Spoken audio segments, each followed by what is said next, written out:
Assalamu alaikum, dear audience. This is Sanobar Sultan, and here we are on Sanobar's World. So, today, the topic of discussion is what's happening with the 27th Amendment.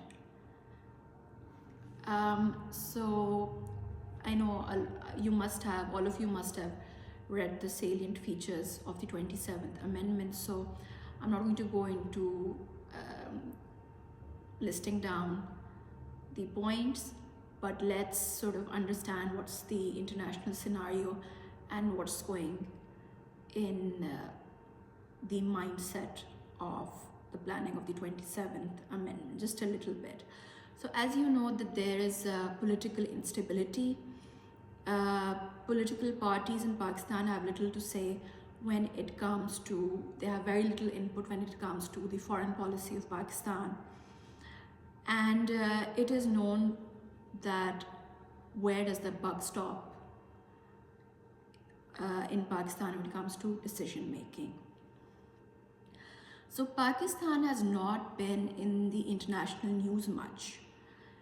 And now suddenly it is all the rage since Donald Trump is in every other press conference, he's talking all about the praise of the Field Marshal, the Prime Minister, and how he stopped the war between two nuclear countries and how many planes were shot down during the war that happened in a few months ago in 2025. So the issue is that this whole build up about Trump bringing up Pakistan in every other press conference, this is not flattering to the establishment, rather it is making them nervous. And the prime reason is that Donald Trump himself is an unconventional president who publicly bashes people as if he's on The Apprentice, which was the reality show that he was on for several years. And he says whatever comes to his mind. He publicly humiliated Zelensky. He fired Elon Musk and recently said that Musk doesn't thank him enough. So anybody can be on his target list. Any American politician, any mayor of a country, of any city, or any international leader. And as you know, he even wants to annex Greenland. And he said that he had a similar thought about Canada, whether Canada wanted to be the 51st state of America. So this is a very unconventional president in American history. And he's been making fun of Modi in South Asian context. So the only country that he's all praised for is Pakistan, which is quite bizarre. And especially bizarre when his own public, the American public and the American media is criticizing him. So this is making the Pakistani establishment, which is understanding the domestic politics of America and how his own people view Trump, what is his international standing, and then the praise that he's doing of Pakistan is making them nervous about what if the flattery suddenly he equips some remark which is going to be quite insulting to Pakistani establishment, or say something about the Field Marshal or something like that. So this nervousness of what might Trump say next about Pakistan is making the establishment not align itself with the US, but display diversified foreign policy by increasing media visuals of Middle East, bilateral visits of Middle East and the head of states of Middle Eastern countries, as well as the Central Asian republics. And domestically, what's happening in the country is that the cult-like status of political leaders and the ongoing incarceration of a political leader has created an unprecedented vomit.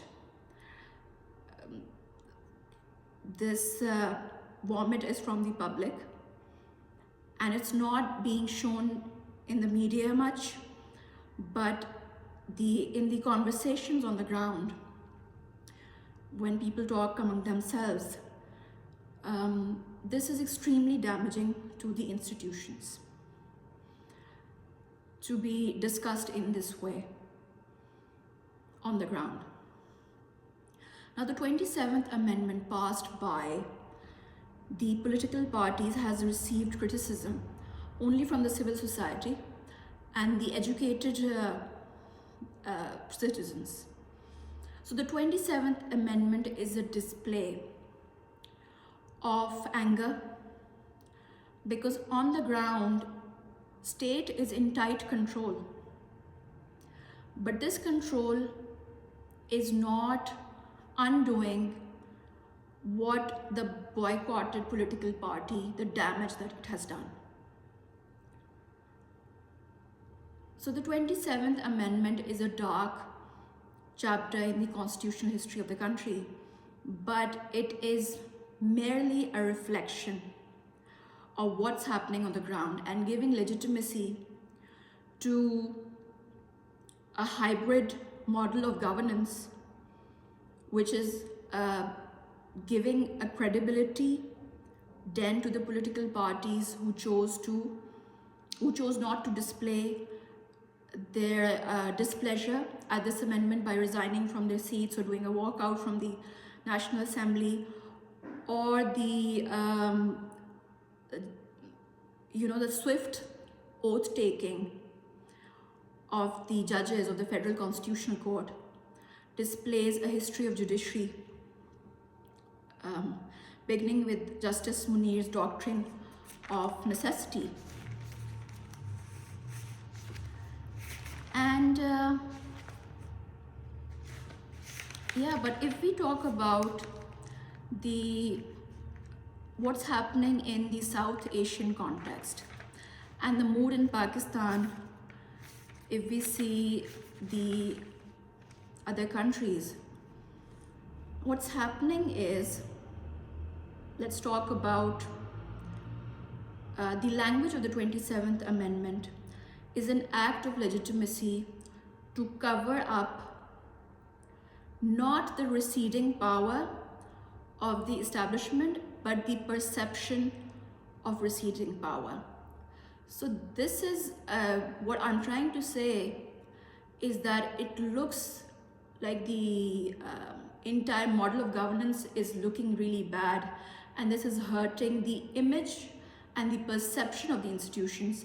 But on the ground, the control is as tight as it has ever been.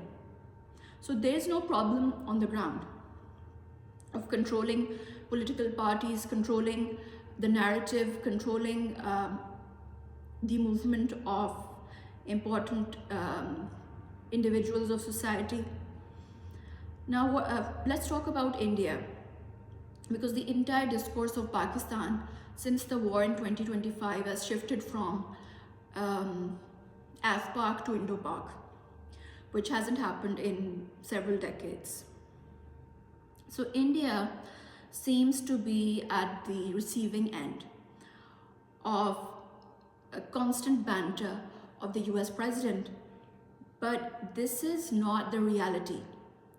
When it comes to the GDP of India, how many millions of middle class people they have, their IT sector and everything.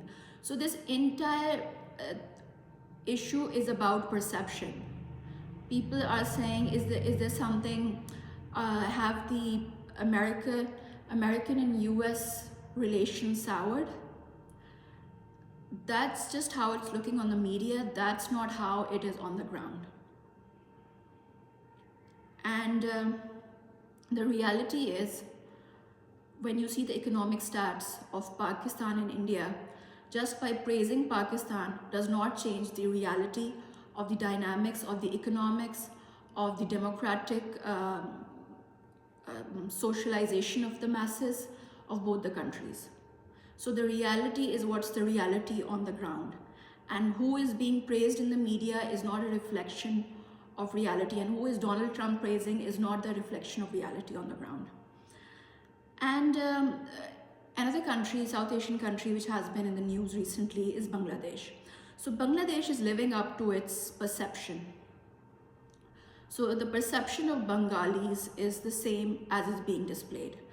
And they have this, as we know, they're extremely politically socialized. They have a history of being educated, and they are aware of their rights. And this political socialization was once again seen by the protests that happened by the youth against Sheikh Hasina and barging in her palace and now imposing death penalty on the exiled Hasina. Nepal has also been in the news in recent months because of the revolution, although this was nothing new for Nepal.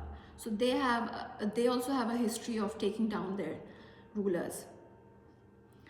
And this time the trigger was the corrupt politicians, the children of corrupt politicians were displaying their wealth and their lifestyle on Instagram, while the majority of the youth of Nepal was unemployed.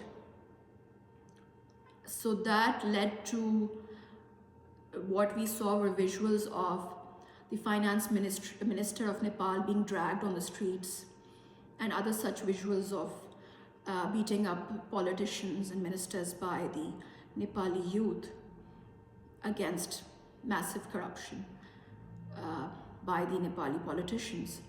So in Pakistan, the issue is that the country has been out of international news since the US invasion of Afghanistan. It has made no positive headlines in international media for decades. India's image, on the other hand, was of soft power, tourism, lobbying has all been the rage, whereas Pakistan has been slammed for cross-border terrorism, as well as being the victim of terrorism. So this is a very unusual circumstances which were discussed before about what's happening with suddenly the war that happened. Suddenly Donald Trump is all the time discussing Pakistan and India war, and then what's happening on the ground in Pakistan since what the incarcerated leader of the political party has done domestically to damage the institution. So in a nutshell, the anger of the establishment, which is at its full throttle by the 27th Amendment, which has shaken the civil society quite a bit. So this anger is not that there is resistance on the ground, but the anger is at feeling naked in the public and how to undo the discourse in the public, and will the institution ever be able to go back to pulling strings from behind the curtain. So that's an understanding of what's going on with the 27th Amendment, to give a legitimacy to the hybrid model of governance, making the politicians look bad, and basically it's that the anger is how to undo what has happened, how to undo the reputational damage that has happened. But on the ground, there isn't a problem like Bangladesh. There is not a problem like Nepal. On the ground, things are quite under control. So the 27th Amendment is merely to solidify the perception of who is in charge. So that's the video for today, ladies and gentlemen. So let's see what's going to happen after the 27th Amendment. There's going to be another amendment. Is doesn't look like much backlash from any political party or any lawyers movement happening anytime soon. So let's see where the country is heading. I shall see you all very soon, and that's my 2 cents on the 27th Amendment. Take care.